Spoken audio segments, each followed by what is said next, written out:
Dumako na tayo sa huling grupong sasalang sa unang round ng Debate 2019. Yan ay sina Manguda Datu, Tolentino, Makalintal, Escudero, Chavez, at De Guzman. Alright, tawagin na natin ang unang sasalang sa round na ito, si Congressman Dong Manguda Datu. At Jessica, ikaw ang magtatanong kay Congressman Manguda Datu.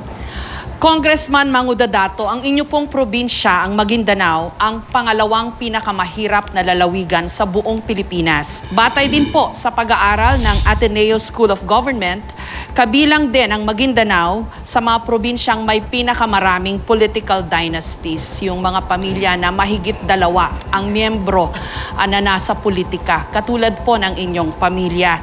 Ano po ang inyong opinyon tungkol po sa mga nagsasabing na mga eksperto na may kinalaman ang bilang ng mga political dynasty kung bakit nananatiling mahirap ang maraming probinsya dito sa ating bansa? Yes, maraming salamat, Jessica. Assalamualaikum. Alam po natin na one of the main causes of rebellion in Mindanao is due to poverty and illiteracy. So nakikita po natin ating mga kababayan ay kumbaga hindi sila nakakapagtrabaho dahil minsan may giyera. So kung masusolusyonan po natin itong problema sa giyera natin dito sa Mindanao, I believe that our country will be one of the richest country in the world. Kasi nandyan po ang yaman eh. Andyan yung Ligawasan Mars, dapat ipagmalaki ng ating bansa dahil sa 583 billion barrels of cubic ng ating oil ang deposit ng Ligawasan Mars. Now, when it comes to the political dynasty, kung makita po natin that only in Maguindanao province ang maraming kapilyedo na meron dito sa kahit kasulok-sulukan ng ating bansa ay marami po mga kapareho na apelyido na nandito sa politiko. Follow-up question po, Congressman. In the interest of transparency and freedom of information, base po sa 2017 SALN Summary Report ng House of Representatives po mismo, kabilang ho kayo sa may pinakamataas na net worth, more than 240 million. Pwede po bang malaman ang inyong pinagmula ng yaman po ninyo? And follow-up ko na rin po dun sa tanong ko kanina. So hindi ho kayo naniniwala na may koneksyon ang poverty sa bilang po ng political dynasties sa mga probinsya? Una-una po, Jessica, bago po tayo naging politiko, ako po isang negosyante. Kami po ang nagdi-deliver ng fresh water fish sa karamihan sa Mindanao. Pangalawa po, walang connection po ito yung pagiging political dynasty or maraming kapilyedo sa Mindanao. Ito ang cause ng poverty sa Mindanao, especially Maguindanao province, is due to yung pag-away-away at saka mga giyera na hindi masolusyonan natin gobyerno. Alright. Thank you very much, Congressman Manguda Datu. Si Attorney Makalintal, meron pong tanong para sa inyo. Congressman Dong, matagal na akong associated sa mga Muslim brothers and sisters natin dahil sa marami akong naging kliyente dyan. Pero ano pa bang batas ang kailangan para sa lasting peace sa Mindanao bilang isang senador? Tulad po na sinasabi po natin is yung sa preferred destination ng mga foreign terrorist fighters natin ng ating bansa due to week of the anti-terror law. Kung mabigyan pagkakataon to na magkaroon tayo, may susulong po natin yung counter-terror laws natin at masuportahan natin yung programa ng gobyerno dito, counter-violent extremism programs of the government. Ito yung pinaka-number 1 na solution dyan kung paano po tayo magkaroon ng martial law para masugpo lahat ng mga krimen sa Mindanao. Alright. Maraming salamat, Congressman Manguda Datu at Attorney Makalintal. At ngayon naman, si Secretary Francis Tolentino ang ating tututukan at si Arnold Clavio ang magtatanong sa inyo. Arnold. Sa 2015 Commission on Audit Report, nabigyang atensyon po ang MMDA, Chairman, Secretary. Hindi raw ho nalutas ang problema ng trapiko sa Metro Manila dahil yung pong 1.4 billion pesos na budget, parang hindi ho yata nagamit ng gusto dahil wala raw written implementation. So, sa karanasan niyo po sa MMDA, 3 taon may eleksyon tayo. Pero ang problema po ng EDSA, parang wala nang solusyon ho ba? Alam niyo po, yun yung sinasabi ko na panahon na para i-revise uli natin, amend natin yung MMDA law. Wala po talagang kapangyarihan ng MMDA kung masisira ang MRT, LRT. Wala hong kapangyarihan ng MMDA kung magsasara yung Pantalion Bridge. Wala hong kapangyarihan ng MMDA kung lolobo yung dami ng prangkisa ng mga bus na pumapasok sa Metro Manila. Wala hong karapatan ng MMDA na mag-impose ng flexi hours. Schedule ng eskwela, schedule ng pribadong sektor, schedule ng manggagawang pampubliko. At wala rin pong karapatan ng MMDA na i-impose sa iba't ibang city mayor sa Metro Manila ang gustong patakaran lang ng MMDA. Ang ibig ko sabihin po, baguhin po natin yung batas. Tama na po sana yung sinimulan ni Presidente Duterte na magka-emergency powers na pending lang po sa Senado. Tama po sana yung plano na magkaroon ng elected Metro Manila governor. So ito po yung mga sinusulong ko, baguhin po natin yung setup ng MMDA. Okay.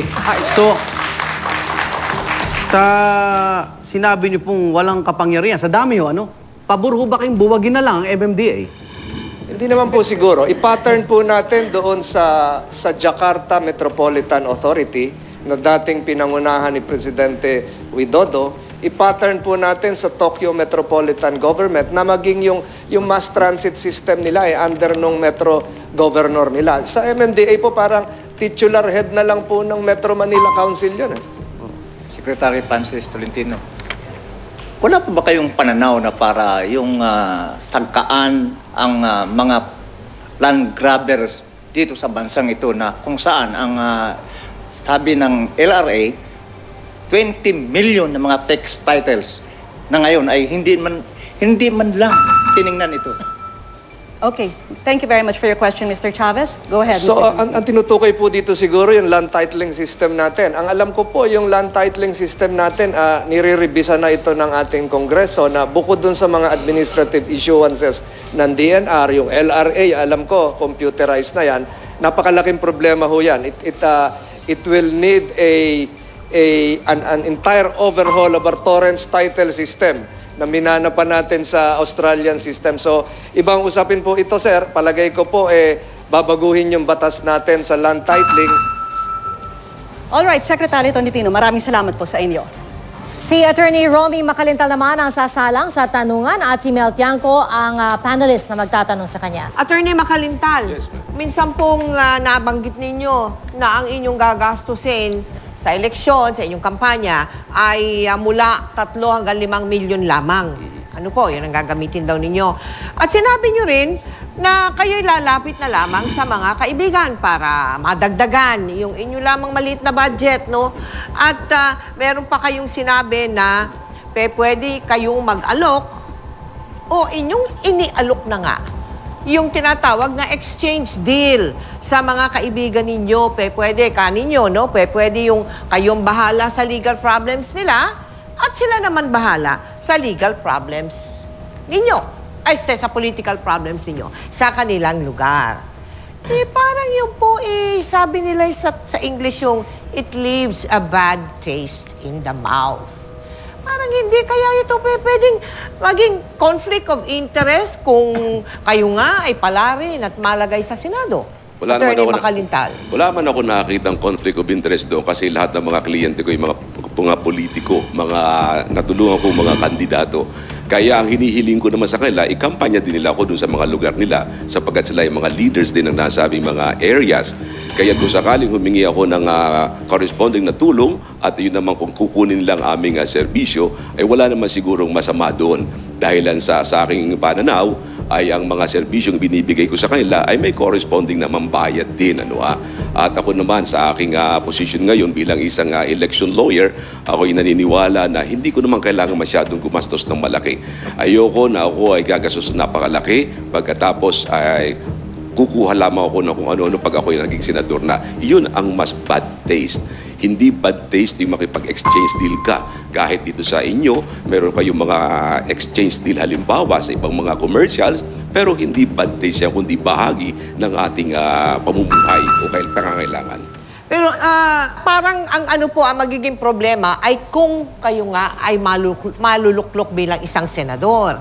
Habang nangangampanya, siguro okay lang yun. Pero pag senador na kayo, may poder na kayo, may authority na kayo, meron na kayong power, meron everything.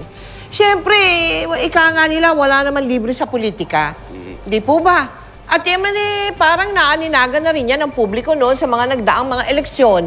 Na pagkatapos ng eleksyon, at saka nasisiwalat sa'yo yung mga katotohanan, kung yung mga nang-donate dito sa politikong ito, may mga nakukuhang mga kontrata, you know, those things. At talagang yan ay iiwasan natin yan. Ako naman ay naging abogado ng mga matataas na pinuno ng ating pamahalaan, Pangulo, Gobernador at iba't iba pa.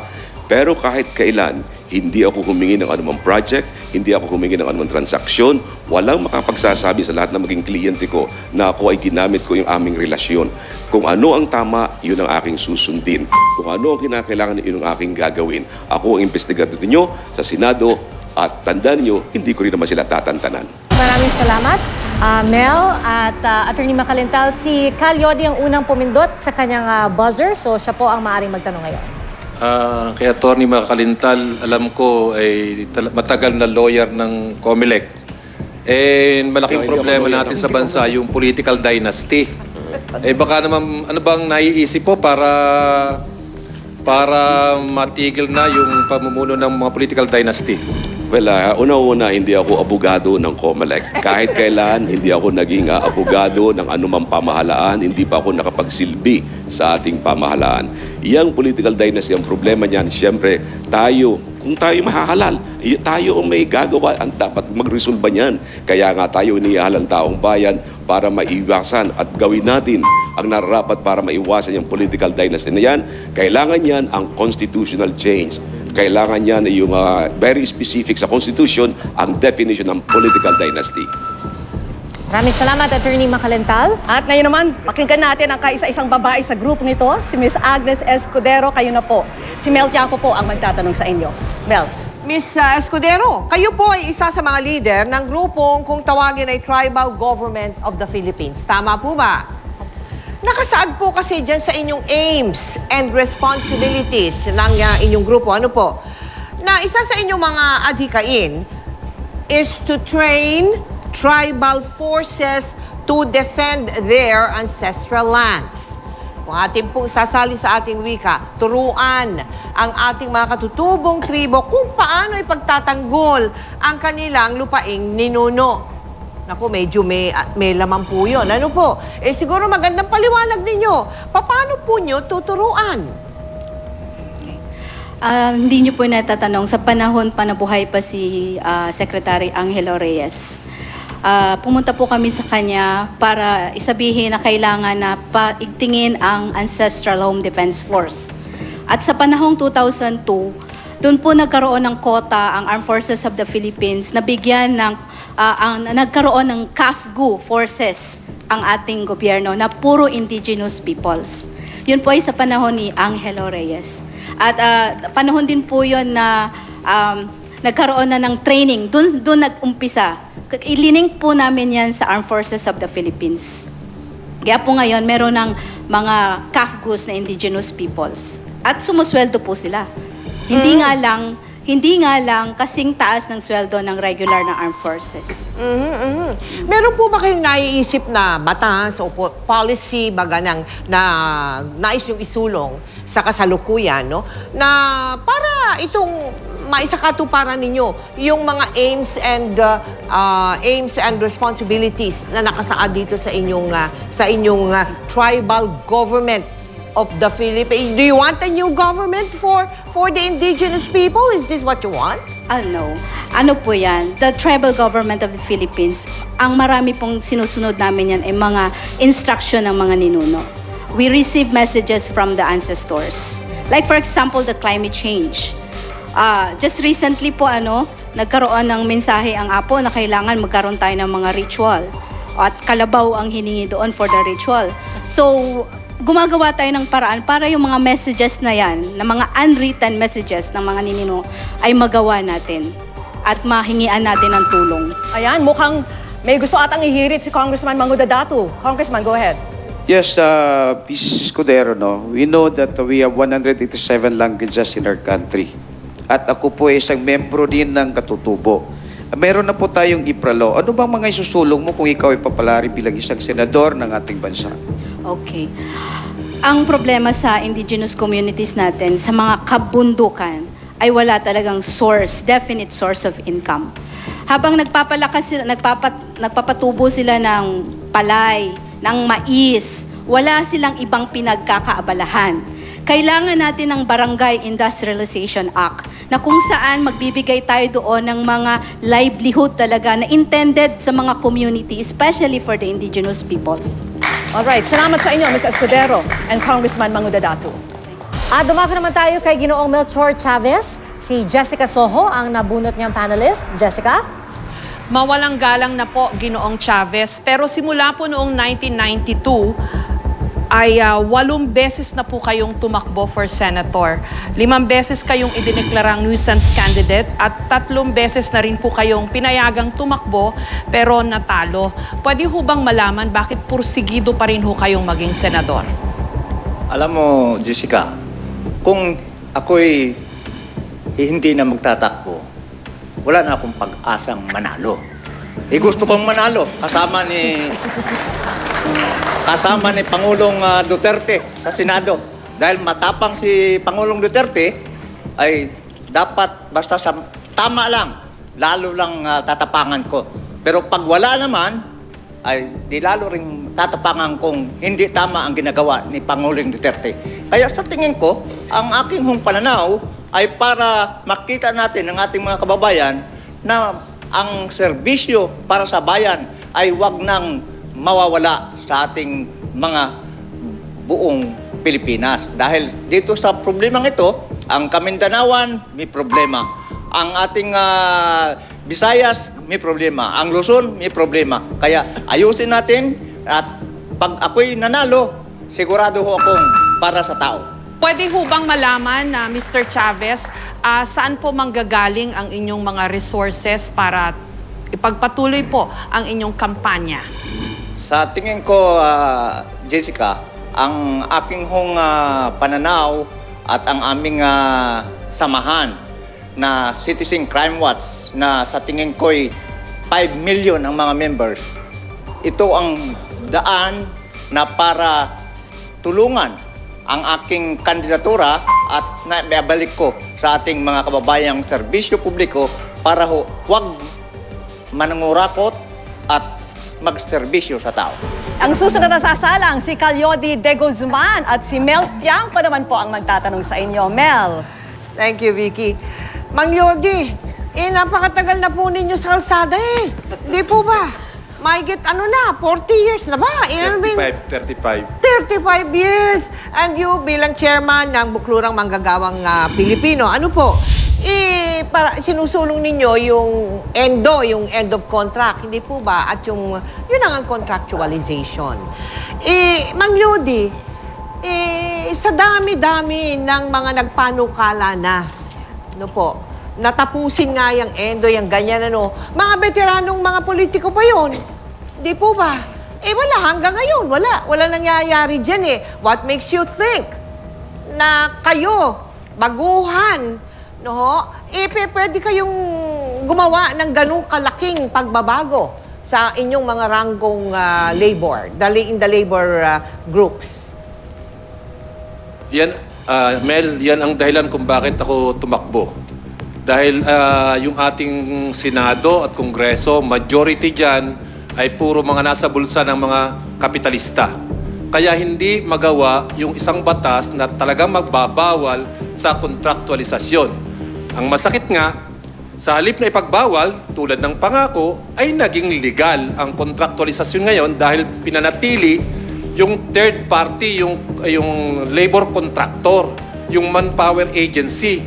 Kaya ang katulad namin na manggagawa, na naging manggagawa for 13 years sa isang pabrika ng garment, ang tingin kong karapat-dapat na magsulong ng totoong pagbabawal sa kontraktualisasyon at magkaroon ng regular na trabaho ang ating mga manggagawa, nang sa ganun naman, mapakain nila ng tuloy-tuloy ang kanilang pamilya. Regular ang pangangailangan ng ating mga manggagawa sa araw-araw. Okay.